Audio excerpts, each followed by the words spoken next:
če se ne morem naučiti brati, pa pisati, avtomatsko kot otrok začneš razmišljati, ok, potem sem zihar neumen. Branje je veliko bolj kompleksna veščina, kot se nam zdi na prvi pogled. Kaj pa sploh je disleksija? Jaz rada rečem, da je disleksija en specifičen način razmišljanja, ki je tak nelinearen. Ves čas so samo govorili, ja, pa sej ona je brihna, samo je ful površna. To, da sem razumela, da v bistvu ne gre za to, da je z mano nekaj narobe, ampak da pač moji možgani delujejo na drugačen način.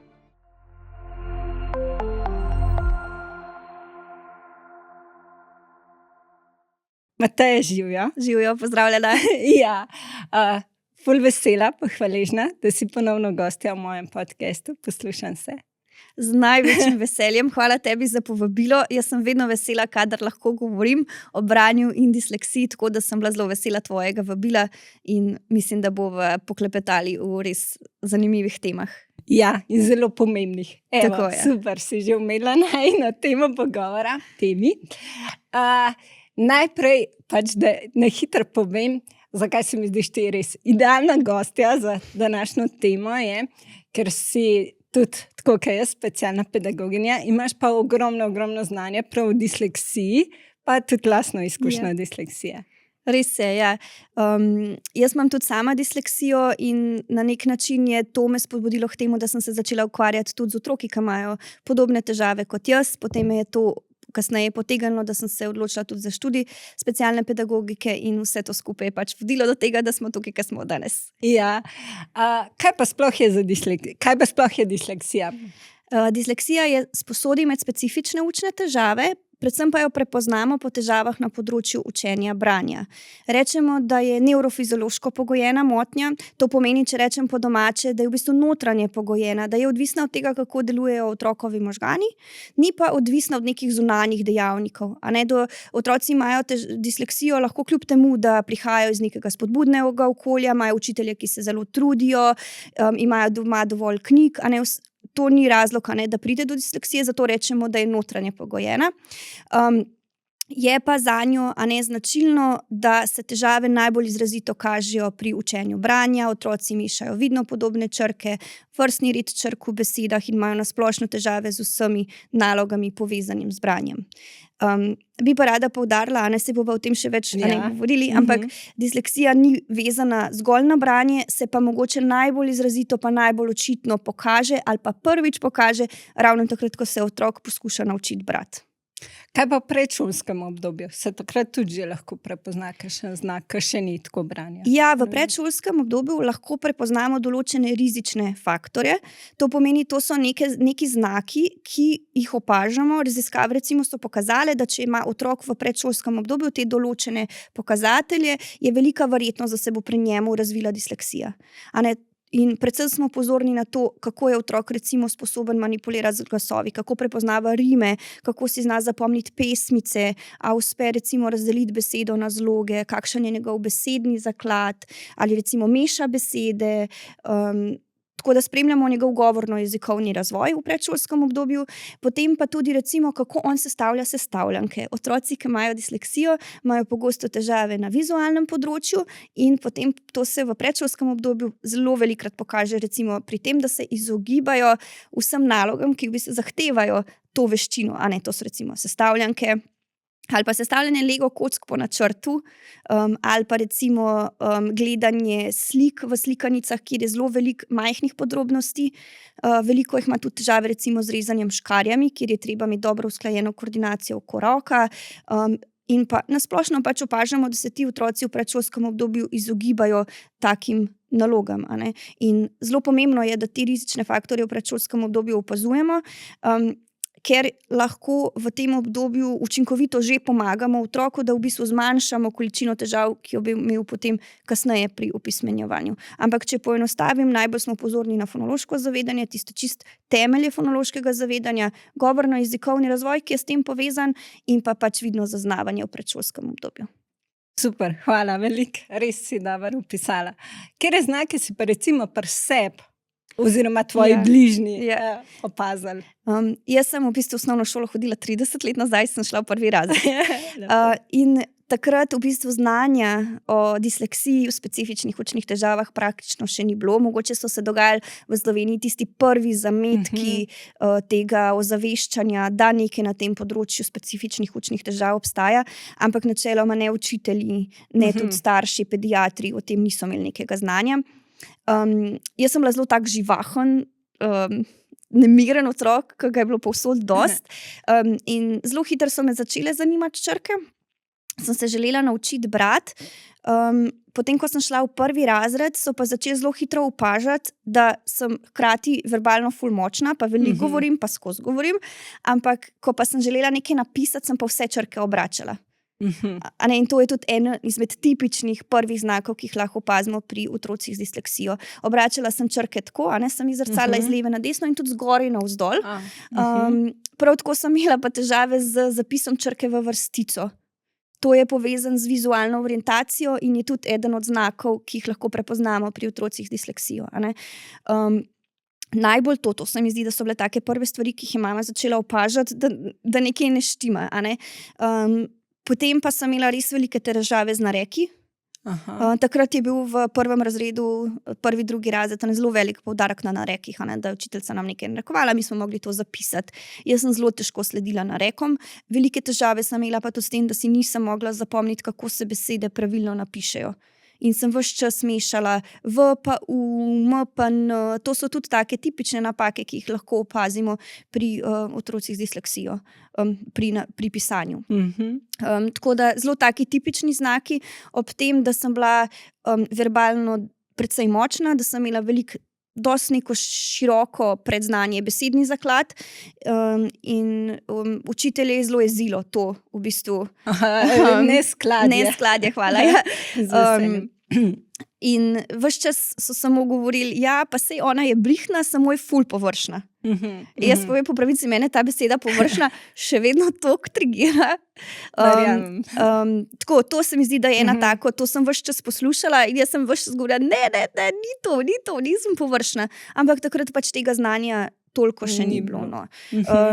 Potem pa v bistvu kasneje, mislim, da sem bila že v 2. triadi, je pa ena učiteljica bila na enem izobraževanju čez poletje v Ameriki, tam pa je bilo, so malo bolj naprej, s temi raziskavami na teh področjih in se tam srečala na izobraževanju z disleksijo in je potem, ko je prišla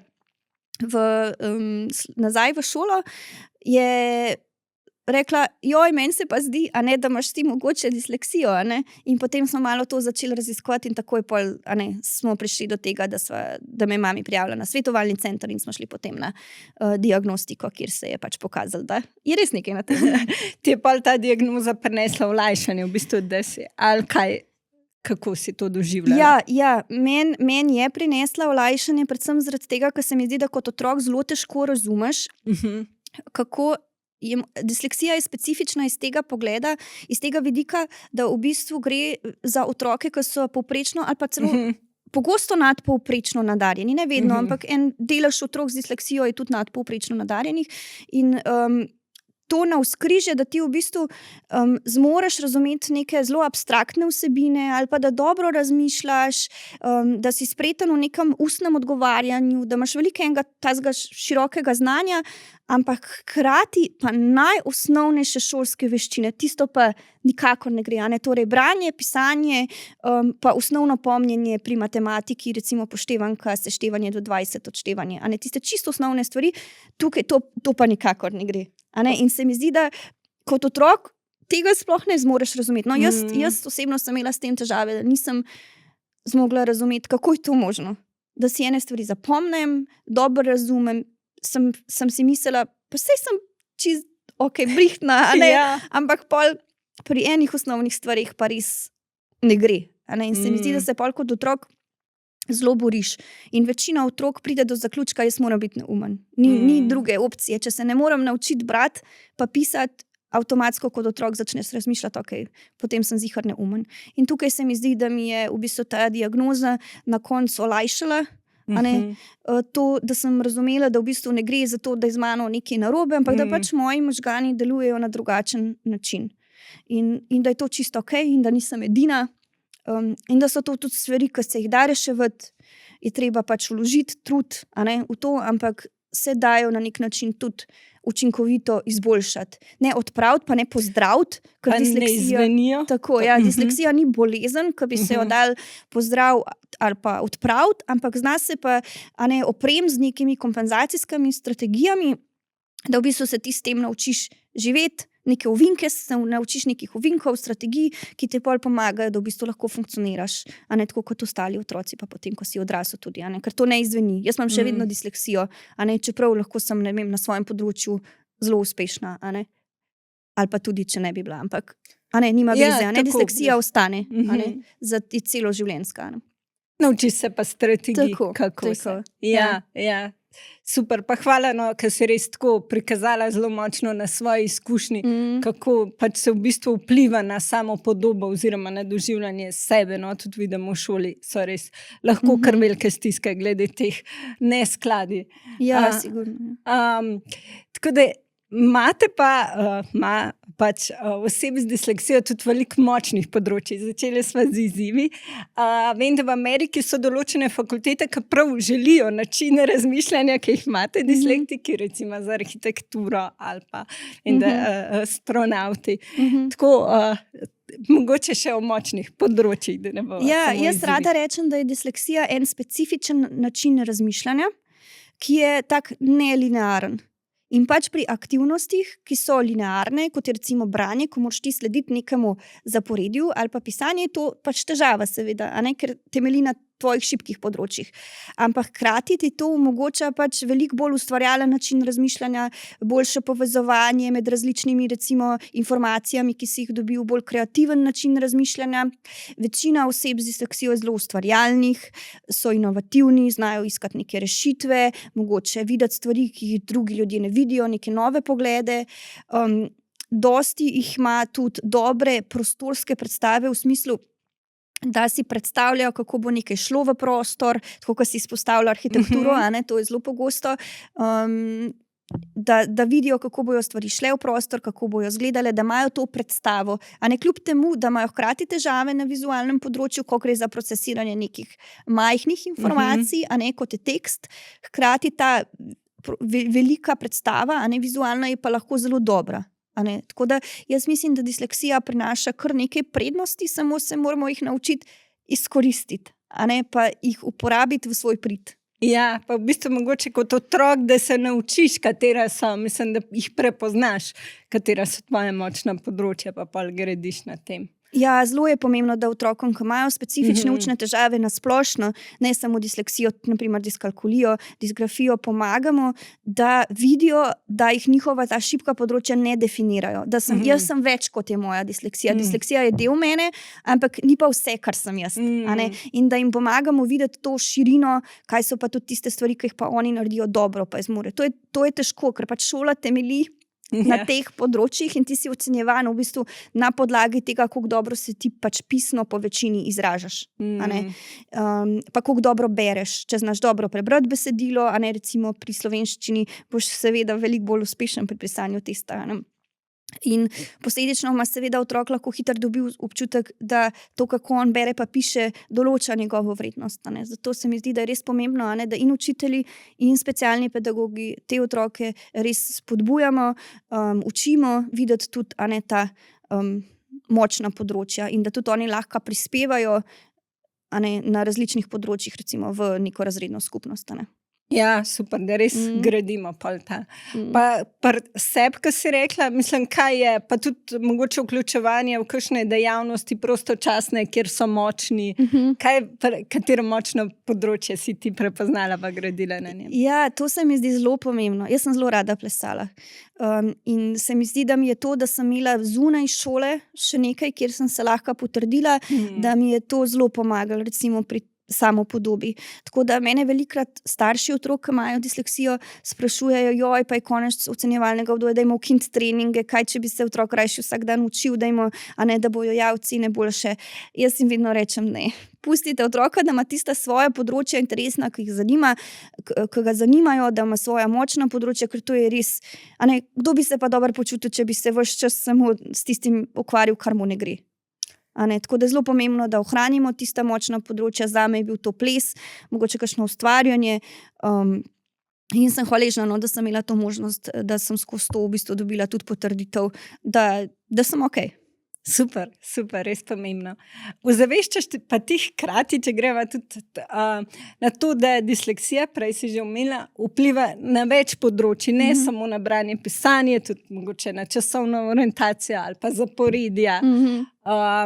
Mogoče, kjer so pa strategije, ki ti zdaj pomagajo, ki si ti zdaj v oporo, ki si rekla, da pač imaš, a ne, da razviješ potem določene kompenzacijske strategije. Zanimivo je, a ne, da ko opazujemo, kako recimo se razvija branje skozi odraščanje posameznikov z disleksijo, so nekakšne raziskave kažejo, da večina otrok, ki izhajajo iz področja, kjer se govori preproste, transparentne jezike, kot je slovenščina, se načeloma naučijo s časoma, seveda počasneje, a ne, osvojijo branje, in to je branje dokaj tekoče, a ne, mogoče ne, da bi si želeli javno nastopati pa brati, a ne, na odru, ampak da osvojijo tiste osnove branja, da lahko funkcionirajo. Medtem ko pri kompleksnejših jezikih, recimo kot je angleščina pa francoščina, tam pa lahko težave z branjem vztrajajo tudi še v odraslost. A ne. In pravijo, a ne, da v preprostih jezikih, kakor je slovenščina, se branje izboljša, hkrati pa se lahko povečajo težave z izvršilnimi funkcijami pri posameznikih z disleksijo v odraslem obdobju. Jaz bi rekla, da to kar drži. A ne? Izvršilne funkcije nam čisto na preprost način v bistvu pomagajo, da se mi organiziramo, da izvedemo neke naloge od začetka do konca, da naredimo načrt. A ne? To so pač veščine, ki nam omogočajo neko izvedbo nalog. Tako da jaz večino strategij, ki jih uporabljam, so vezane na to področje, na področje organizacije. Kar veliko časa posvetim temu, da imam vse v plenerju zapisano, da imam vse po urnikih, če ne pozabim stvari. Recimo časovna orientacija je tudi ena taka stvar. Potrebujem nek zelo jasen načrt za to, da lahko izvedem vse naloge, ki sem si jih zadala. Recimo pri vožnji z avtomobilom imam še vedno težave s to orientacijo, kam grem, kako bom tja prišla, tako da pač strategija je tam, da uporabljaš pač navigacijo. Potem pa recimo se mi zdi, da še vedno, a ne, imam tudi težave pri zapisu, sploh kadar moram neke uradne, a ne, stvari pisati. Še vedno delam tiskarske napake in to me ni najbolj prijetno, no, ampak se mi zdi, da če imaš neko tako specifiko, kakršnokoli, moraš tekom odraščanja enostavno sprejeti, da je okej in da na nekaterih področjih boš ti pomagal drugim, na nekaterih področjih moraš pa sprejeti, da bojo drugi pomagali tebi. In jaz pač vedno, kadar recimo moram v službi nek dopis napisati ali pa neko tako uradno stvar, jaz moram še vedno prositi eno od svojih sodelavk, da za mano prebere, ker še vedno včasih imam težave s tem, da struktura stavka je mogoče malo bolj nenavadna, ali pa da vejice ne vnesem pravilno, ali pa da delam kakšne take tiskarske napake, ki jih sama tudi ne morem videti. A ne, to je zelo značilno, da posamezniki, ki imajo disleksijo, velikrat ne vidijo lastnih napak, ko berejo za seboj, tako da moraš malo požreti svoj ponos in pač prositi nekoga, da ti pomaga, da pogleda za tabo. A ne? Ampak jaz hkrati vedno rečem, okej, ona meni pomaga recimo pri tem, da je vse slovnično okej, da so vejice pravilno postavljene, ampak ko pa recimo rabi ona pomoč pri vsebini, pa mene vpraša, kaj bi bilo recimo smiselno napisati v nek dopis. Ne? Tako da se mi zdi, da je ravno to tisto, ne vem, na nek način darilo, ne? Da se moramo naučiti sobivati, pa vsi skupaj si pomagati. Vsak od nas ima svoje šibka področja, vsak od nas ima svoja močna področja in nekako to sprejeti pri sebi in potem skozi to v bistvu nekako si skupaj rastemo. A ne? In to jaz poskušam tudi otroke, s katerimi delam učiti, da se naučijo sprejemati svoja šibka področja in hkrati, da se zavedajo svojih močnih področij. In jaz temu rečem samo zagovorništvo. Jaz mislim, da se moraš nujno naučiti, če imaš kakršnekoli specifike, naučiti pojasniti drugim ljudem, okej, jaz imam disleksijo, tukajle bom rabila pomoč, z veseljem, jaz sem pa močna na teh pa teh področjih, pa ti z veseljem pomagam, če boš potrebovala recimo mojo pomoč v tem smislu, a ne, da se otroci naučijo to tudi ubesediti, in s tem samozavedanjem v bistvu šele pride potem to, da ti lahko napreduješ. Ker če si jaz zatiskam oči, pa si rečem, ok, ne bom nobenega vprašala, če se bojim, a ne, pol tudi teh stvari ne bom prepravila, ne bom jih poslala, a ne, kar pomeni, da tudi bom težko uspešna na svojem delovnem mestu, a ne. Se mi zdi, da če hočeš kot posameznik z disleksijo ali pa kakršnimi koli specifičnimi učnimi težavami biti dolgoročno uspešen, je del tega tudi, da enostavno sprejmeš, kje so tista tvoja šibka področja in da pač prosiš za pomoč. Si tako lepo ta del povedala v sodelovanju in rasti skupaj. Super. Se zelo najdem in v tem. Ja, v bistvu si že veliko napotkov tudi dala za starše, ki imajo otroke z disleksijo. Kaj se ti zdi, da je bilo pri tebi, pri tvoji podpori doma, kaj je bilo tisto ključno? Jaz bi sigurno, tako kot sem že prej rekla, sigurno izpostavila to, da ima otrok možnost biti uspešen še izven šole, na nekem drugem področju. To se mi zdi zelo pomembno. Da starši poiščejo to področje, ki otroku leži in kjer se on lahko potrdi pred svojimi sovrstniki, da ni samo šola tista, ki določa njegovo vrednost ali pa uspešnost. Kakorkoli, pač ocena je na nek način nekaj, kar definira to, koliko si ti uspešen, pa koliko si ti dober. Kakorkoli si, a ne, poskušamo to drugače interpretirati. A ne. Čim nekaj vrednotimo, to določa vrednost. A ne. Tako da prva stvar je sigurno to, da imajo otroci možnost, da so uspešni in da poiščemo ta področja. Potem pa, da smo nekako realni. To se mi zdi, da je mogoče za starše najtežje. Da v bistvu sprejemamo to, da ima otrok neke posebnosti in da bo mogoče njegova pot ne bo točno taka, kot smo si mi zamislili.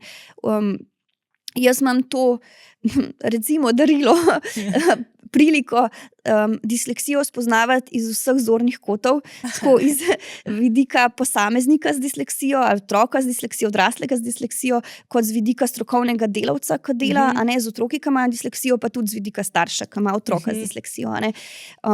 Tako da zelo dobro razumem tudi starše. A ne. In to ni vedno enostavno. A ne. Vsak od nas, a ne, si želi za svojega otroka najboljše in del tega najboljše je tudi, da bi bil otrok pač uspešen. In po to spada tudi pač učna uspešnost v šoli. A ne. In nekateri otroci z disleksijo imajo lahko veliko težav, ne samo pri branju, pisanju, ampak na vseh šolskih področjih. In se mi zdi, da je težko, ampak prav, da nekako starši se naučimo vsi skupaj sprejeti, da je okej, a ne, da otrok ima mogoče tudi neko svojo pot in da bo lahko uspešen, tudi če mogoče ne bo šel na tisto gimnazijo, ki si mi želimo, ampak bo šel na srednjo ali pa bo šel na poklicno šolo, pa bo imel nek, a ne, poklic, pa bo delal z rokami, pa bo lahko ravno tako uspešen kot nekdo, ki je pač, ne vem, šel na gimnazijo pa naprej študirati. A ne. Tako se mi zdi, da tukaj moramo tudi strokovni delavci, a ne, staršem pomagati, da si mogoče razširijo ta pogled, a ne, in da v bistvu se naučijo sprejeti, da je okej, a ne, da so različne poti v redu. Hkrati pa potem ne spet spustiti, pa reče, ne, otrok ima težave, pač ne more brati, pa kar roke dvigneti, a ne. To pa tudi ni v redu, a ne. To srednjo pot, a ne, da hkrati sprejemamo otrokove posebnosti, ampak hkrati tudi, da mu nudimo pomoč, da ga ves čas v bistvu malo potiskamo, spodbujamo, a ne, da vseeno, a ne, da ne obupamo nad branjem, da vztrajamo.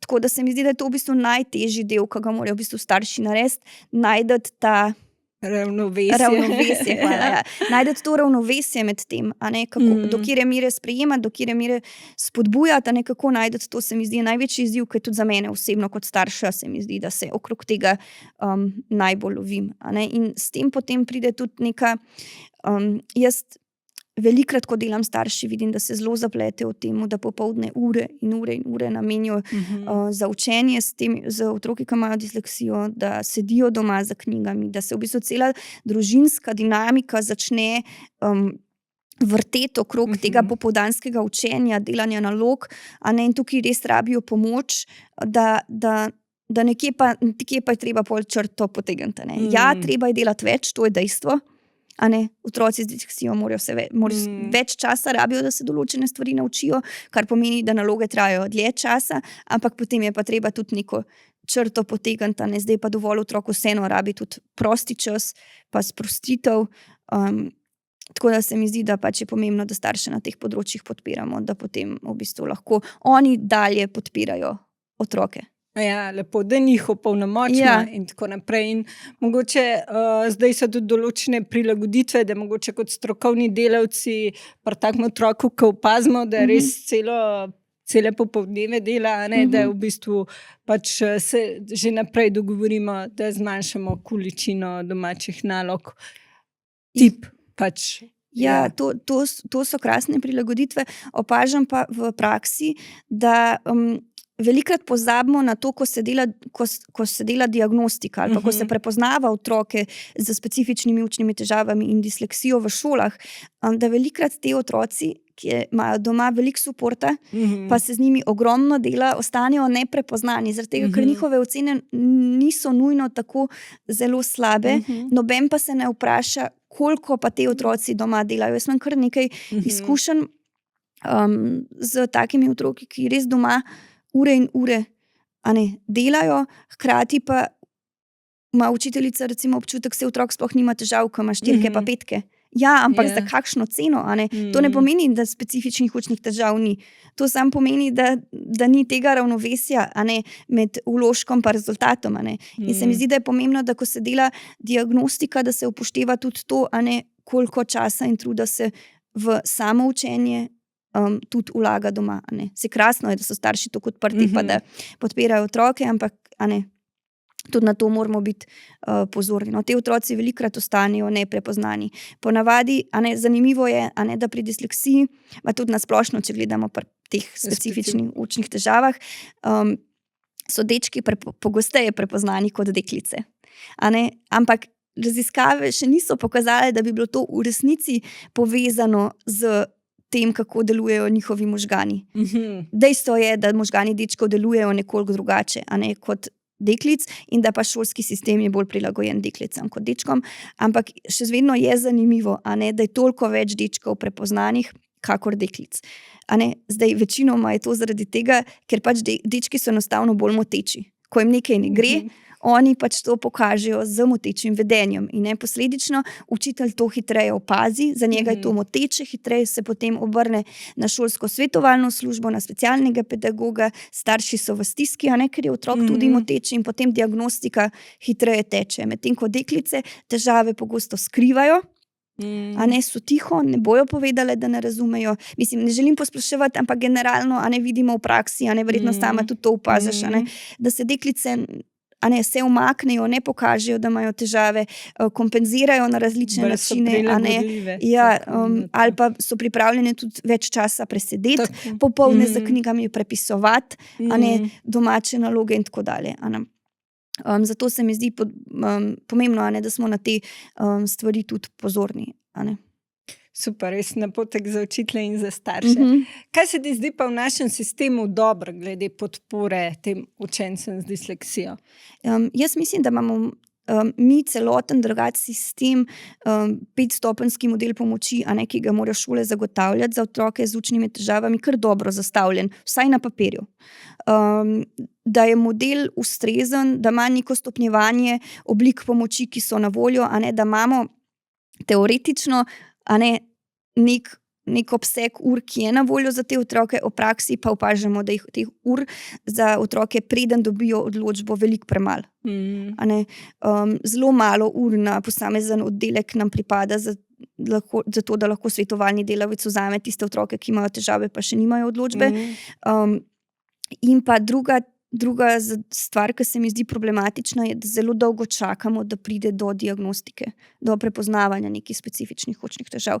Jaz si bi zelo želela, da bi bil sistem tako postavljen, da bi v bistvu takoj, ko otrok pride v 1. razred, imeli možnost, da se vse otroke preveri na področju predbralnih in predpisalnih spretnosti, da bi naredili nek celosten screening, ki ni treba, da bi vzel veliko časa, ampak s tem bi v bistvu takoj zaznali tiste otroke, ki imajo težave na področju recimo fonološkega zavedanja, da še ne slišijo glasov, ne znajo prepoznati prvega glasu, ne znajo razdeliti besedo na zloge, verjetno, če ne slišijo prvega glasu, sigurno še nimajo osvojene tudi slušne analize pa sinteze, da imajo težave recimo z grafomotoriko, ne znajo pravilno držati svinčnika, ne znajo, prerisati neke oblike. Vse to so veščine, ki ni nujno da so povezane direktno s specifičnimi učnimi težavami, lahko so tudi težave na teh področjih povezane s tem, da otrok enostavno v predšolskem obdobju ni imel dovolj spodbud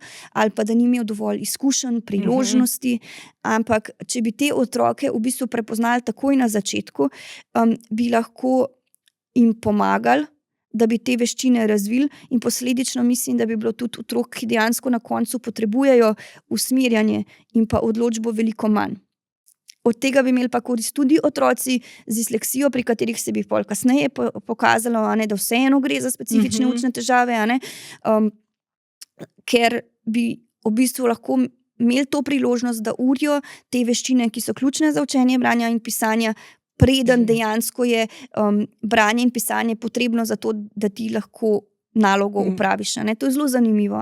V prvi triadi smo mi usmerjeni v to, da se otrok opismeni. To je nekako naš ključen cilj do 3. razreda, da bo otrok znal tekoče brati pa pisati. Potem, ko pride on v 4. razred, v drugo triado, druge triade dalje, pa mora on v bistvu biti zmožen toliko brati pa pisati, da lahko to veščino uporabi za osvajanje drugih ciljev. Torej, v prvi triadi je branje in pisanje cilj, od naprej pa je v bistvu to mora biti avtomatizirano, zato da on druge cilje lahko doseže.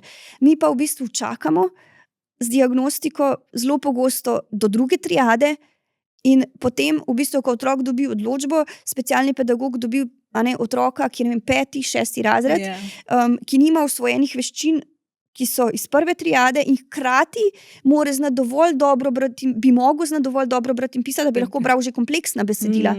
In potem je zelo težko reševati to, da ti v bistvu hkrati uraš te veščine, ki so v ozadju za nazaj, in hkrati pomagaš otroku, da pa sploh lahko sledi pouku. Če bi v bistvu bolj zgodaj začeli s prepoznavanjem teh težav, bi v bistvu lahko takrat veščine urili, ko jih ima otrok čas razvijati. To bi se mi zdi bilo ena taka največja sprememba, ki bi si jo jaz želela v našem sistemu. Pa tukaj ne gre za to, da bi sploh rabili opredeliti otroke v 1. razredu, on ima disleksijo, on ima specifične učne težave, ampak samo zato, da bi mogli imeti nek sistem screeninga, pregleda nad otroki, ki pridejo v 1. razred, da bi se jih pogledalo, kje oni sploh so in da potem tisti manjki, ki so nujni za to, da ti sploh lahko bereš pa pišeš, da bi jih v bistvu lahko pokrili takrat, ko je čas za to, ne pa 3 leta kasneje. Tako, in da bi imeli res čas delati na teh temeljnih, na teh osnovah, ki so res ključne, ker pa dostikrat tudi specialni pedagogi, tako kot si rekla, nimamo časa oziroma posvetimo tistim snovi in tako, kar pa ni okej, oziroma, hvala, si res tako dobro odgovorila, kaj bi spremenila. Vodiš pa ti tudi svoj, imaš zavod, Mala šola, vodiš svoj Instagram profil, rad berem, mogoče malo več o tem, kaj opažaš, oziroma tako, kjer vprašanje. Na profilu Rad berem, jaz delim predvsem in svojo izkušnjo in hkrati poskušam deliti starši in pa tudi učitelji neko strokovno znanje z tega področja. Moj namen je ozaveščati javnost o tem, kaj sploh je disleksija, zakaj moramo pomagati otrokom pa učencem, ki imajo disleksijo, kako lahko pomagamo in pa tudi nekako ozavestiti starše, da bojo znali sami tudi prepoznati, da je mogoče pri otroku prihaja do nekih težav in da bojo znali potem jim tudi ustrezno pomagati. Poleg disleksije se pa veliko posvečam tudi samemu razvoju branja. Branje je veliko bolj kompleksna veščina, kakor se nam zdi na prvi pogled, in se mi zdi, da je zelo pomembno, da se v bistvu ozavesti učitelje, pa tudi specialne pedagoge, starše, kako ta proces učenja branja sploh poteka. Branje ni samo ti boš prepoznal črke pa boš bral. V ozadju je veliko enih veščin, ki jih mora otrok usvojiti, branje je pa potem v bistvu končni produkt teh veščin. Ker je zanimivo, ko se otrok uči hoditi, pa govoriti, zato imamo mi določene centre v možganih. Medtem ko za branje mi nimamo določenega centra. Branje je neka aktivnost, ki smo si jo skozi evolucijo mi izmislili. In mi nimamo v možganih posameznega centra, ki bi bil odgovoren za branje. Da mi lahko beremo, moramo pravzaprav hkrati aktivirati veliko enih različnih delov možganov, ki morajo biti sposobni skupaj sodelovati, usklajeno. In branje je v bistvu rezultat tega. In ravno zaradi tega, ker je ta proces tako kompleksen, pri branju prihaja do toliko težav. Tako da nekako je namen mojega profila ozaveščati hkrati in o branju in o disleksiji, in to pa se skriva tudi potem za imenom Rad berem, ker govori o branju, hkrati pa sta noter črki D in B, ki sta zrcaljeni, ker težave s prepoznavanjem črki D in B je to v bistvu ene najbolj tipičnih znakov disleksije. Ja, pa tudi dostikrat prvo, kar pomislimo. Tako, ja. Tako. Ja. Pa zdaj, če mi rad berem, ker v bistvu pač se mi zdi, da je tvoj profil to ljubezen do branja, kljub mogoče določenim izzivom. Mogoče to, kako pač, sama, ko si imela izzive, kako si zelo rada bereš, če prav razumem. Ja, res je, ja. Ker včasih pa učenci, ki imajo izzive pač na tem področju, potem tudi težje se spravijo k branju. Kako to pol? Ja, jaz res zelo rada berem in veliko berem. Rada berem pa potiho, manj rada berem na glas, to mi še vedno ni, razen otrokom, ki pač ne ocenjuje mojega branja. To je okej. Pa zelo rada berem na bralniku, kjer si lahko prilagajam pisavo pa ozadje. Predvsem, se mi zdi, da ko imamo pred sabo otroka z disleksijo, je zelo pogosto na tistih začetnih fazah branja, ker mu je to tak napor, da se branju upira.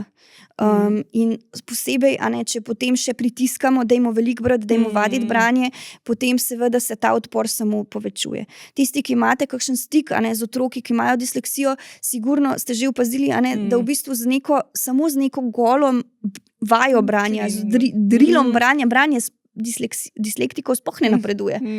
Zaradi tega, ker je treba v ozadju procese, ki so v ozadju branja, kjer ima otrok težave na fonološkem področju, na vizualnem področju, tisto je treba tudi izuriti in potem se branje napreduje, zaradi tega, ker se procesi, ki so pomembni za branje, izboljšajo in posledično lahko potem branje napreduje. Tako da kar se tiče tega, je moj prvi nasvet in staršem in učiteljem in specialnim pedagogom vedno pogledati, na katerih področjih, ki so ozadje branja, ima otrok težave, to prepoznati in tisto uriti izolirano od branja.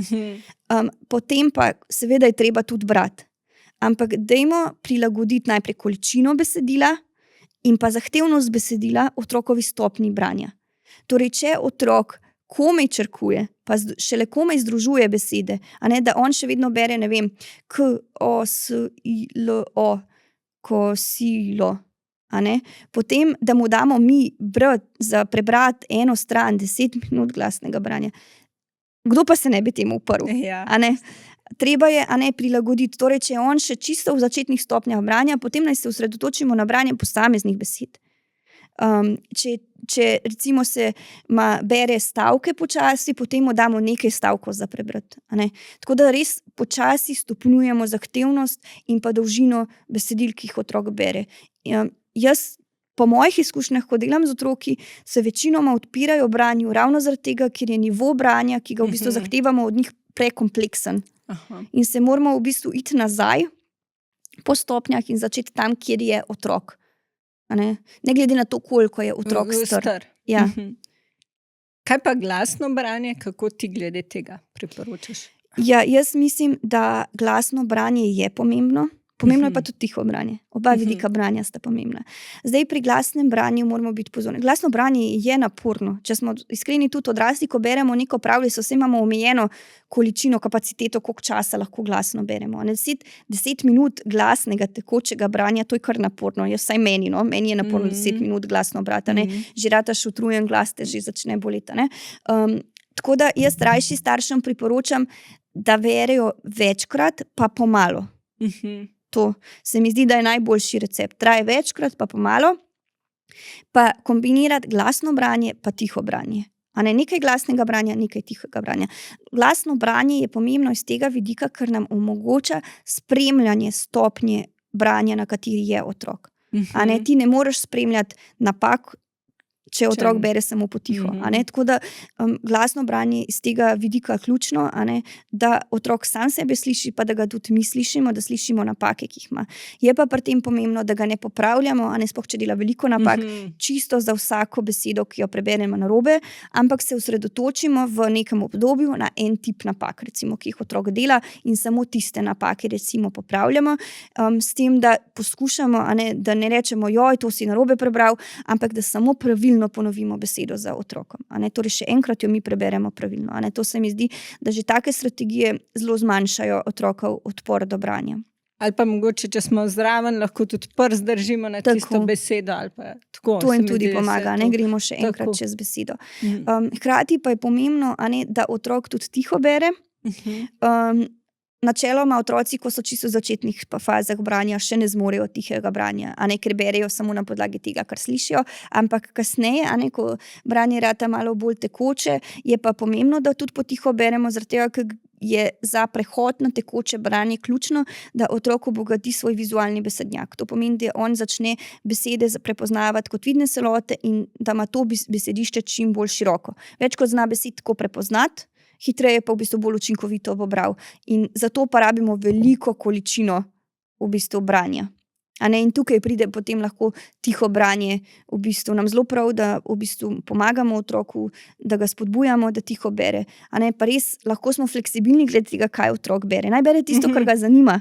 Zdaj se mi zdi, da je toliko enih knjig, toliko enih področji, ki jih lahko, ki otroka lahko pritegnejo, da sigurno lahko za vsakega otroka najdemo nekaj, kar bi ga zanimalo. Hkrati, smo pa pozorni spet na to, da otroku ne dajemo prekompleksnih knjig. Torej, če ima otrok še težave z branjem, pa počasi bere, dajmo zbrati neke, mladinske romane, ki so temu prilagojeni. V knjižnicah imajo, v nekaterih knjižnicah posebej postavljene na polici tiste knjige, ki so mogoče po vsebini primerne za otroke druge triade, recimo, ali pa tretje triade, hkrati pa nimajo toliko veliko teksta na posamezni strani, ali pa imajo še vedno zraven tudi kakšne ilustracije.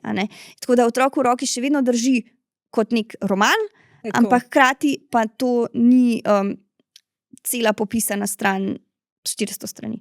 Ker seveda, če ima težave, če mu boste dali tako knjigo v roke, ne bo hotel brati. Tako da res iščemo, kaj je tisto, kar otroka pritegne, pa da je potem knjige še vedno niso prekompleksne, hkrati pa ne preotroči, ker to pa tudi ne bojo hoteli brati. Ne bojo želeli brati. Ja. Pa se pravi, glavno vodilo je, da nekako najdemo, kaj otroka zanima in kaj rad bere, pa tudi da prilagodimo in stopni in pač najdemo takšna knjižna gradiva, take knjige, ki to omogočajo. Zdaj so tudi seznami določenih knjig, primernih za dislektike, je tega več, če dalje več. Jaz mislim, da so te stvari ratale bolj dosegljive. Hkrati recimo imamo tudi možnost uporabe bralnikov, kjer lahko prilagodimo pisavo, povečamo pisavo. Tudi to je ena od možnosti. Nekateri otroci imajo težave s tem, kadar so listi v knjigah zelo bleščeči, ali pa z določenimi tipi pisave, to težje berejo. In kadar potem na bralniku lahko prilagodimo pisavo, pa s tem na nek način tudi otroku malo olajšamo branje, pa ga bolj spodbudimo. Tako da to je ena možnost, ki tudi mogoče je dokaj dostopna, se mi zdi trenutno. Super. Kaj pa kakšne zvočne knjige? Zvočne knjige so tudi možnost. V knjižnici za slepe slabovidne se lahko včlanijo tudi otroci, ki imajo disleksijo in si tam sposodijo knjige. Se mi pa zdi, da je vseeno to dosti manj dostopno, kakor recimo, bralnik ali pa prilagajanje tega vrste, pisave, na bralniku.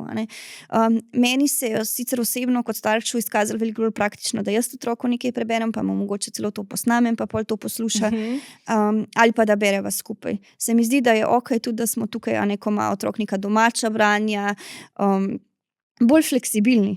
Da je pač v redu, mogoče bo on najprej sam prebere, pa je prišel nekako čez tisto knjigo, ampak mogoče ni razumel dobro, kaj je prebral, potem mu pa jaz recimo še enkrat preberem knjigo, da se lahko pogovoriva o vsebini. To seveda zahteva nekaj časa od starša, ampak se mi zdi, da v bistvu je to mogoče nek način, ali pa da recimo si rečeva, ti boš prebral eno stran, jaz preberem poglavje do konca. Potem spet ti, prvo stran poglavja, potem jaz preberem poglavje do konca. To je tudi ena strategija, ki lahko pomaga otroku, da lahko prebere tisto, kar pač mora prebrati recimo za domače branje, kjer je zelo pogosto težava. Zvočne knjige so pa seveda tudi čisto uporabna možnost, mogoče pa malo težje dostopna za vse. Ja, ta postopnost pa te dogovori, ki jih imamo pol med sabo. Super. Prej sva, kaj pa tehnologija? Kako pač zdaj, prej si rekla, v tvojem otroštvu ni bilo toliko prilagoditev, mogoče Pol mogoče si imela na faksu kakšne prilagoditve, si že imela, da si lahko uporabljala računalnik, tako kako je s tem mogoče? Ja, jaz sem konec osnovne šole dobila odločbo, tako da sem bila potem v srednji šoli z odločbo, kjer sem imela prilagoditve, podaljšan čas predvsem. Sicer je bilo to takrat še zelo v povojih. Ni nas bilo veliko, ko smo imeli kakšne specifične učne težave v gimnazijah, tako da takrat se dejansko dodatna strokovna pomoč v srednjih šolah še ni izvajala na tak način. Tudi danes to še ni čisto tam, kjer bi moglo biti. Verjetno zdaj v teh letih se bo moglo to spremeniti, glede na to, da je vedno več otrok, ki ima tudi, ki so usmerjeni, ki imajo odločbe in prihajajo naprej v srednje šole, v gimnazije, tako da verjetno se bo tukaj na tem področju treba tudi nekako narediti nek korak naprej, ampak takrat še ni bilo. V bistvu takih oblik pomoči niso se izvajale, vsaj ne v takem obsegu, da bi, kot bi bilo nekako, kakor je napisano na odločbi. Sem pa imela prilagoditve v smislu nekega podaljšanega časa, je bilo pa to tako, nekako na polno. Nekaj je bilo, niso bili pa učitelji vedno najbolj navdušeni nad tem, da bi to upoštevali, no. Ampak dobro, takrat to so bili malo drugi časi, kakor je danes, ko je vseeno so učitelji veliko bolj ozaveščeni o tem, kaj disleksija je ali pa kaj so specifične učne težave. Se mi zdi, da to znanje je veliko bolj razširjeno, enako potem na fakulteti, ja. Tam sem imela tudi kdaj podaljšan čas, če je šlo za večji obseg, ne vem, česa prebrati pa napisati. Včasih sem imela možnost, da sem nekaj odgovarjala ustno, potem še, če nisem uspela pisno vsega zapisati, sem imela občasno možnost še ustno nekaj dopolniti, sem pa uporabljala tudi računalnik, ja. Na splošno še vedno jaz najrajši zdaj pišem na računalnik, ker ti računalnik sam ves čas popravlja, ti pomaga videti, če si kje naredil napake, tako da sem se naučila pol precej hitro tipkati, tako da mi je to potem olajšalo kasneje na faksu precej učenje in delo. Kar se tiče uporabe tehnologije, pa mogoče tako najprej mogoče se lahko dotakneva še, iz kje sploh izhaja disleksija, zato da bomo razumeli, kako potem tehnologija lahko vpliva na te procese. Zdaj, ko so prvič začeli prepoznavati disleksijo, so jo poimenovali kot besedna slepota. Dejansko ime disleksija pomeni ni besed, ne vidiš besed. In to so bili nekako prvič, ko so začeli o disleksiji govoriti, so to povezali z vidom. Potem okrog leta 1950, ko se je pa pojavil nov pogled na sam razvoj jezika, so pa začeli ugotavljati, da otroci v bistvu, ko se učijo govoriti, srkajo glasove iz okolja, v katerem se rodijo, in na podlagi tega se je potem tudi nova teorija disleksije razvila, to je bila fonološka teorija, ki je pa začela predpostavljati, da se v bistvu otroci z disleksijo težko naučijo brati, ker imajo težave s fonološkim zavedanjem. Fonološko zavedanje je v bistvu sposobno zaznavanja glasov, ki sestavljajo naše besede, obsega od tega, da slišimo prvi glas, zadnji glas, potem pa tudi, da znamo glasove združiti v besedo in da znamo besedo razdeliti na glasove. In ta teorija je en velik, se mi zdi, doprinos dala na tem področju, da se je razširilo to znanje o fonološkem zavedanju in to ključnega pomena.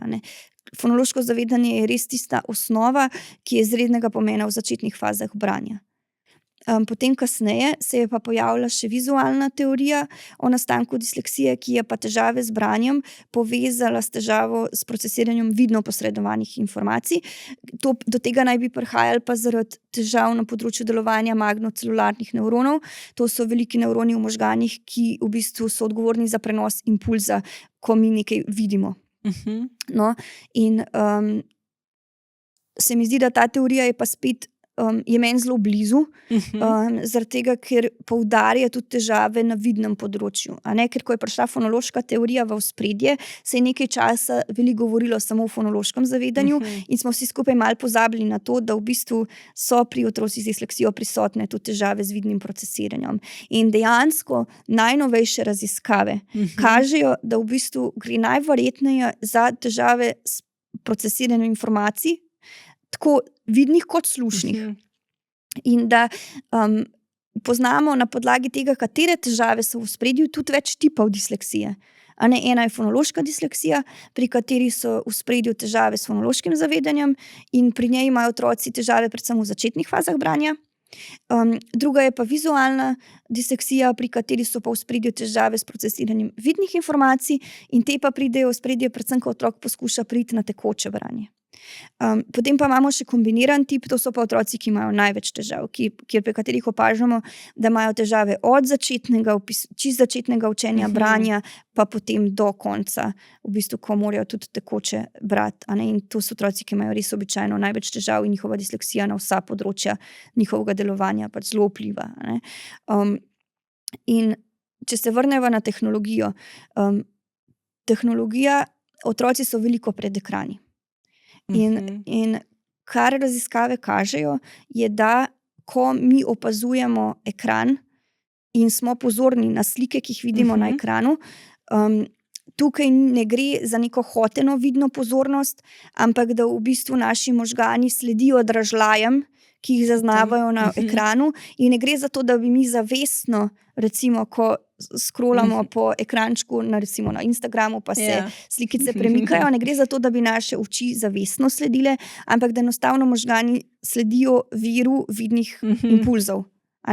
Torej, ne gre za hoteno usmerjanje vidne pozornosti. Medtem ko branje zahteva pa zelo močen nadzor nad usmerjanjem vidne pozornosti.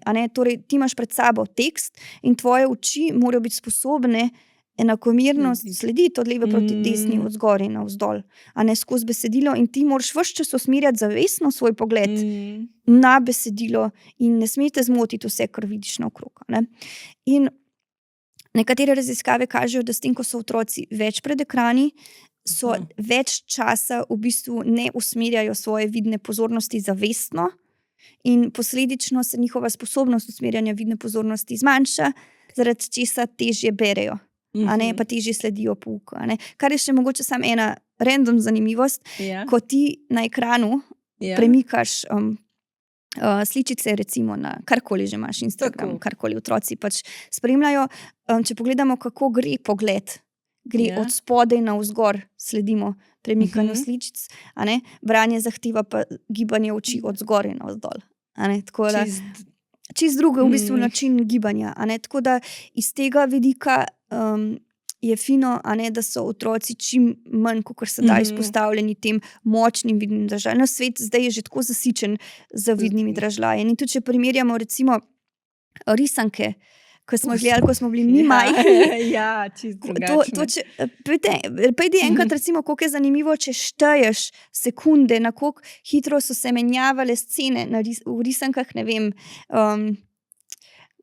Mojster Miha ali pa nekaj starega, tisto še plastelinaste figurice, to je tam 7-8 sekund menjava slike.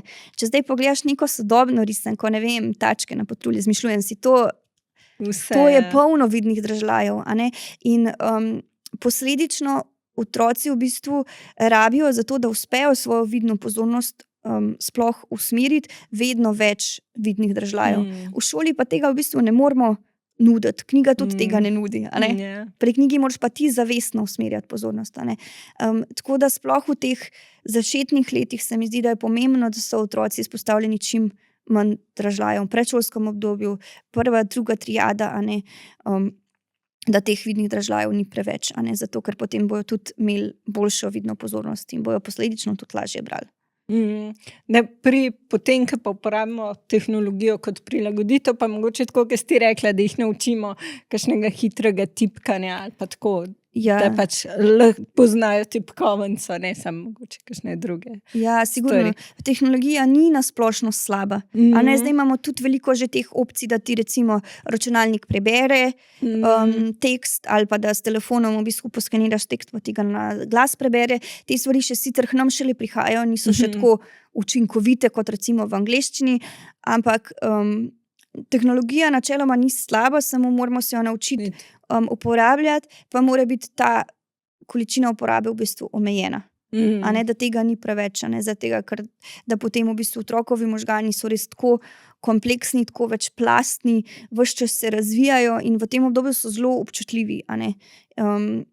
In mi smo načeloma narejeni za to, da smo v naravi, pa da opazujemo drevesa pa ptice. In tudi otroku, v bistvu, da se bojo njegovi možgani lahko normalno razvijali, mora imeti te izkušnje. Tako da spet neko ravnovesje treba najti. Ja, se strinjam zelo. Kaj se ti pa zdi, da se mi zdi, da sva že veliko stvari zajeli, se ti zdi, da sva kaj pomembnega izpustili, kar bi dodala? Mogoče bi samo želela še enkrat poudariti, da disleksija ne vpliva samo na branje. Te procesi, ki smo jih omenjali, tako procesiranje slušnih kot vidnih informacij, to so v bistvu procesi, ki jih moraš ti uporabljati na vseh področjih svojega življenja. In ne samo pri branju. Pri branju samo zaradi tega, ker pač kakšno branje je, to najbolj izstopi ali pa to opazimo. Drugače pa tudi, ko mi gremo v trgovino, pa si moramo zapomniti nek seznam, napisati seznam, se moramo orientirati med policami, moramo prebrati cene. Vse to, na vse te v bistvu procese, tudi v vsakdanjem življenju, ima disleksija vpliv in se mi zdi, da je fajn, da se tega tudi zavedamo. In tudi v šoli, ko imamo otroka, če ima disleksijo, ne pomeni samo, da bo imel težave na področju branja in pa potem pač pisanja, ampak se težave lahko pojavljajo tudi pri matematiki, predvsem s spomnjenjem tistih osnovnih matematičnih dejstev pa postopkov, in pa zelo veliko otrok z disleksijo ima težave s priklicem podatkov. Priklic podatkov je v bistvu naša sposobnost, da neko dejstvo, ki smo ga shranili v dolgoročni spomin, prikličemo v delovni spomin in ga lahko uporabimo. Recimo, da ti mene zdaj vprašaš, ne vem, o nekem avtorju, moram biti jaz sposobna se poglobiti v svoj delovni spomin in ta podatek v bistvu na površje priklicati in ga uporabiti. Pri posameznikih z disleksijo je to zelo pogosto težava, sploh v stresnih situacijah.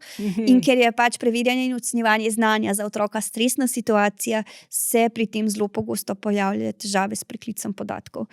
Tako da moramo v bistvu otroke učiti različnih strategij, kako naj se s tem soočajo. Obstajajo razni triki, kompenzacijske strategije, ki ti omogočajo, da te podatke lažje prekličeš. Eno od teh so recimo asociacije, učenje z asociacijami, učenje z gibanjem, a ne spet malo odvisno od otroka do otroka, ampak da vzamemo v zakup, a ne, da disleksija ni samo branje, težave z branjem, ampak v bistvu gre za procesiranje in da to vpliva na vsa področja otrokovega funkcioniranja v šoli. Ker se mi zdi, da včasih potem učitelj reče, ok, ja, pa potem pa ne bo glasno bral pred razredom in konec. Ampak v bistvu vpliva na več različnih področji.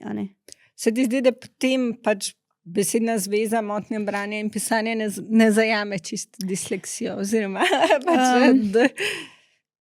Zato, kako vpliva na moje življenje, ne. Zato, kako vpliva na pa mogoče funkcioniranje v šoli, pa v osnovi nekako ja. Zaradi tega, ker vseeno je največji vpliv na ta področja in hkrati v bistvu ta področja pomembno vplivajo tudi na učno uspešnost nasploh. Ker če imaš ti seveda počasneje bereš, boš na testu sigurno manj uspešen, kakor otrok, ki lahko nekaj hitro prebere, pa ima dobro bralno razumevanje. Tako da do neke mere se mi zdi, da je ok, zaradi tega, ker izpostavi tisto težavo, ki je za otroke najbolj v središču v obdobju šolanja. Če me pa vprašaš, če se mi zdi, da zajame vse, kar v bistvu kar disleksija za mene vpliva, pač ne. Ampak se mi zdi, da se te diagnoze so z namenom, da otroci dobijo pomoč na področjih, kjer je najbolj potrebujejo, in se mi zdi, da je čisto ok. Da važno je, da se o tem pogovarjamo, da te izraze poznamo, da smo jih že slišali, pa da smo toliko fleksibilni, da če česa ne vemo, vprašamo. Da se učitelj je pripravljen obrniti na šolsko svetovalno službo, na specialno pedagoginjo v šoli, da so se starši pripravljeni, če nekaj opazijo, vprašati, se pozanimati, da ima otrok tudi sam pri sebi je zmožen neke stvari zaznati pa vprašati. To se mi zdi v bistvu na koncu najbolj pomembno, da smo vsi odprti pa pripravljeni na neko skupno sodelovanje pa iskanje skupnih rešitev. Super, zelo lepo si zaključila. To skupno sodelovanje, skupna rast. Sprejemanje pač primanjkljajev in hkrati pač iskanje močnih in granj na letih. Kaj pa besedna zveza Poslušam se? Kaj pa asociacija za zaključno vprašanje? Meni predvsem me spomni na to, da se moram sama sebi prisluhniti. Meni se zdi, da vsi tvoji podcasti v bistvu spodbujajo to, da začneš razmišljati o sebi, si prisluhniti, raziskovati samega sebe. Tako da iz tega vidika se mi zdi, da je ena tako lepo sporočilo se tudi v imenu skriva. Hvala še enkrat, da si delila toliko in osebnih informacij, glavno toliko enega znanja, izkušenj in iz svoje roke in iz izkušenj iz prakse in tudi izkušenj kot mama. Res ogromno mi je pomenilo, da si to vse podelila. Hvala. Ja, hvala tebi za vabilo. Res sem vesela, da smo lahko danes poklepetali in o branju in o disleksiji. Hvala. Hvala pa vsem hvala vsem za poslušanje. Če vam je bil pogovor všeč, koristen, zanimiv, prosim, všečkite, komentirajte in se naročite na moj kanal Poslušam se. Lepo bodite in se vidimo, slišimo kmalu. Polona.